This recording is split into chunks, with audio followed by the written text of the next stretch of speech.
Hello，大家好，又係慳家人啊！你加拿大嘅老友記啊，今次呢，同大家呢去下呢個王府井喎。呢個王府井上面呢，有一間新嘅餐廳，新嘅冰室喎。其實呢，之前呢個位置呢，就係一間叫不見不散嘅餐廳嘅。咁但係而家轉咗手啦，呢啲不見不散嘅嘢呢，始終都要散嘅。轉咗做乜嘢呢？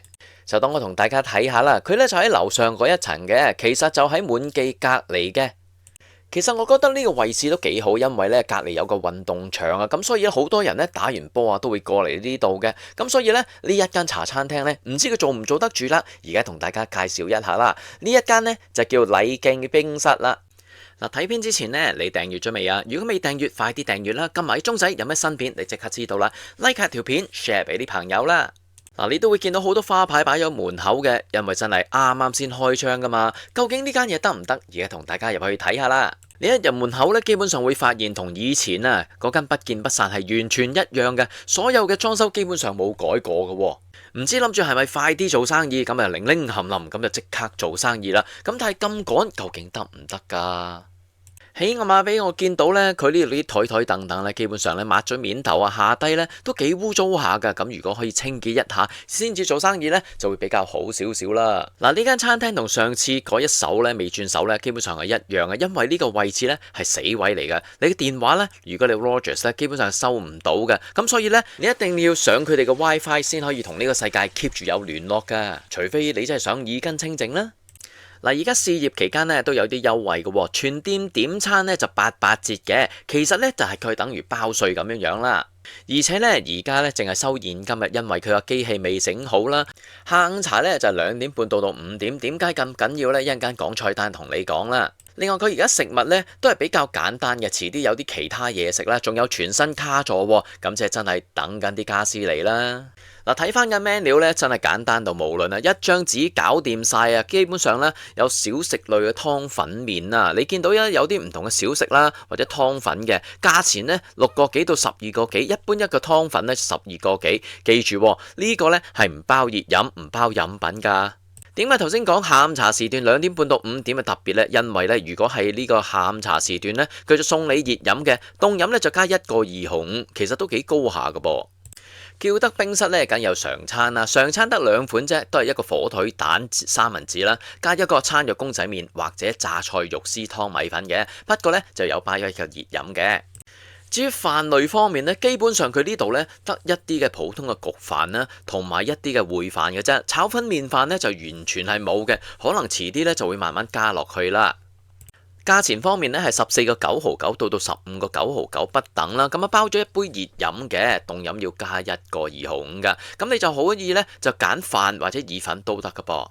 我覺得呢個 menu 設計呢，真係俾一個人用嘅，如果一班人用呢，呢度真係比較複雜啲嘅。咁你叫餐飲嘅時候呢，可以揀酒堂啦，要啲咩檸檬水啊、檸檬茶、奶茶、咖啡，咦朱古力都有喎，唔使錢加朱古力。其他一般嘅茶餐廳要加錢喎，等我試下先。講嘢食之前呢，首先講下呢杯嘅朱古力啦。其實呢杯朱古力呢，睇上嚟呢，真係睇上嚟個色係比較深色少少喎，好似真係普通嘅朱古力粉沖出嚟咁嘅噃。當你攪下佢嘅時候呢，會更加覺得呢杯朱古力呢唔係咁對路啊！你打咁稀嘅，其實真係好似畢咗2斤嘅朱古力粉啊，加啲水就算數啦。咁所以呢，我都同佢講聲，然之後呢就改咗啦。我同個店員講一講呢，佢都二話不說呢，就即刻同我俾我換，咁我就換咗一杯奶茶啦，都係金茶王噶喎，睇起上嚟呢個奶茶呢，就像樣過頭先個朱古力好多好多倍啦。既然講開奶茶，不如講咗奶茶先啦。呢度嘅奶茶我覺得呢係唔錯嘅，佢個茶膽呢，俾我感覺有啲似係喜悅小廚嘅，係有少少偏鹹嘅，咁但係呢，飲落去呢，佢就冇嗰度咁濃烈嘅。咁啊呢度呢，加少少糖，基本上1包起2包止呢已經足夠甜噶啦。所以我覺得呢度嘅奶茶呢，應該叫做合格嘅。首先我哋講下呢個常餐先啦，呢個常餐 B 呢，基本上有一個榨菜肉絲米粉啦。其實我覺得呢，佢餸都幾多㗎，榨菜同肉絲都唔少嘅，分量我覺得都 OK 大嘅。不過俾我感覺呢，佢呢度啲米粉呢，就真係比較硬咗少少啦。咁如果平常人食嘅時候呢，可能覺得 OK 啦。咁但係呢，如果你真係中意食啲腍啲米粉呢，呢度就真係比較硬身少少啦。佢呢個榨菜呢，都整到十分之腍嘅喎，就唔會有啲咬口嘅。另外佢啲肉絲支呢，基本上呢係等於肉碎啊，因為真係好細粒啊。咁當然啦，如果你真係中意細細粒嘅容易食嘅，咪 OK 啦。咁但係如果你諗住一條條咁食呢，呢度呢就可能欠奉啦。overall嚟講，呢一個呢，我覺得個湯底嘅味道好足夠嘅，我就覺得 OK 嘅，冇問題嘅。跟住呢個常餐仲有一個火腿蛋三文治嘅，呢個火腿蛋三文治呢，佢都烘底咗俾我喎，唔使講嘅喎。睇見佢烘呢都烘得幾好嘅，都話真係唔會話過燶啦。睇下裡面嘅餸先啦。當我望到裡面嘅時候，我發覺呢，咦，啲蛋點解好似少咗咁多咁嘅？可能佢真係冇乜點樣加奶呢，發大佢嚟搞啊。而且個火腿呢都係一大塊嘅啫，咁啊感覺上你餸呢係比較少咗少少嘅。咁但係如果你話常餐佢係包埋喺裡面嘅時候 ，OK 啦。不過感覺上呢，嗰個粉又好啲，呢一個呢削咗少少啦。第二個同大家介紹呢，就係呢一個嘅咖喱牛腩飯啦。睇起上嚟呢咖喱嘅顏色就相當像樣，白飯呢亦都相當之大兜喎，比我哋平時食開嘅白飯呢比較多啲嘅。呢度嘅顏色呢，咖喱顏色呢，我覺得係唔錯嘅，似係馬來咖喱個方向嘅。但係食落去呢，椰汁味又唔係話特別太過濃厚嘅，都香咖喱味嘅，而且個顏色呢都係比較像樣嘅。餸方面呢，你見到呢，佢都俾多好多薯仔嘅，牛腩就有幾嚿啦。另外呢，牛腩嘅皮呢，都比較多少少嘅，咁啊有冇牛筋啊？好似唔多覺眼有牛筋嘅噃。呢個咖喱其實我覺得咧味道呢係合格嘅，唔會話太過驚豔啦，但係呢係正常嘅水準啊。因為呢有啲嘅人整到咖喱呢好似齋食咖喱粉咁嘛，呢度呢就唔係有咁嘅感覺。但係呢有一樣嘢就覺得唔係咁好啦，就係佢個飯啦。佢呢個飯呢俾我感覺呢好似濕立立咗少少啊，但係呢，佢就係裡面呢就唔夠熱喎。其實呢一間餐廳，我覺得佢其中一個最大嘅問題呢，就係啲嘢食呢係唔夠熱啊。佢啲飯呢應該都係整定咗之後呢畢出嚟啦。咁但係畢出嚟嘅時候呢，佢又唔夠熱喎。食起上嚟呢，佢嘅汁又唔夠多嘅時候呢，所以會比較濕淋淋，但係呢又唔夠汁。咁呢個嘅問題呢，我相信佢遲啲咧就要慢慢改善一下啦。不過都好處咧，就係佢呢度呢嗰啲薯仔呢都好腍嘅，而且都叫入味嘅啦。最尾一個同大家介紹呢，就係焗茄汁芝士雞扒飯啦。你睇翻呢一個焗飯呢，佢芝士呢都叫做溶咗喺啲汁上面嘅，即係話到 OK 啦。但係佢又未去到有少少燶啊或者起絲嘅感覺啦。咁所以呢，香口嚟講，芝士就未必太過香口啦。但係起碼呢，都有兩隻顏色芝士溶為啲汁嗰度，睇上嚟都幾好睇嘅。食落去呢，呢個芝士汁呢，我覺得茄汁係調教得 OK 啊，唔會太甜，唔會太酸㗎。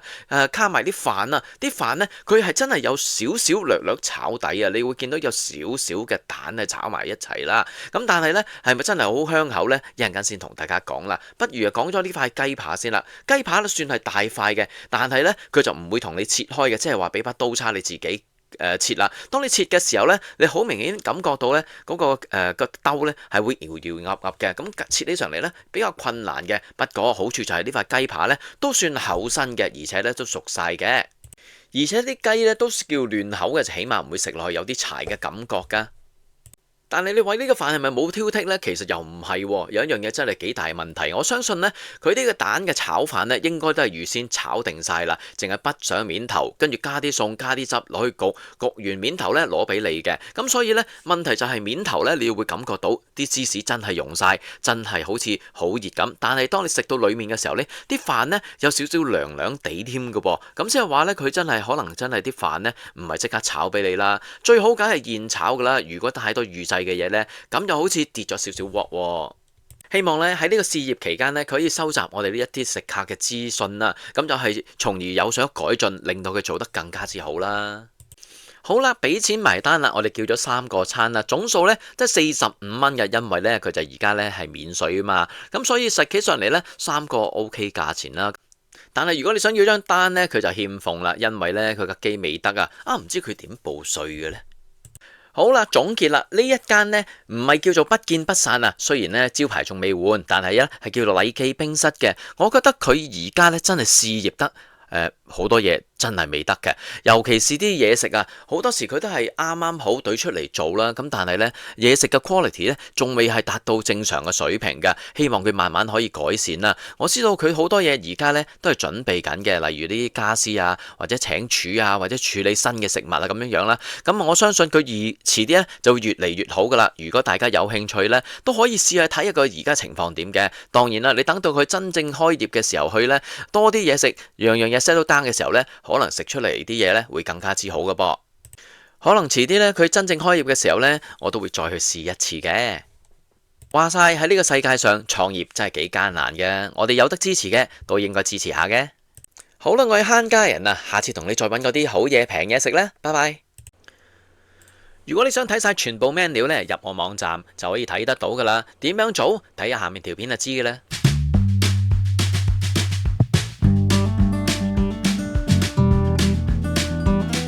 好啦，呢條片就去到呢度啦，請大家訂閱、點讚、留言、分享俾你嘅朋友啦，係咁啦，下次再見，拜拜。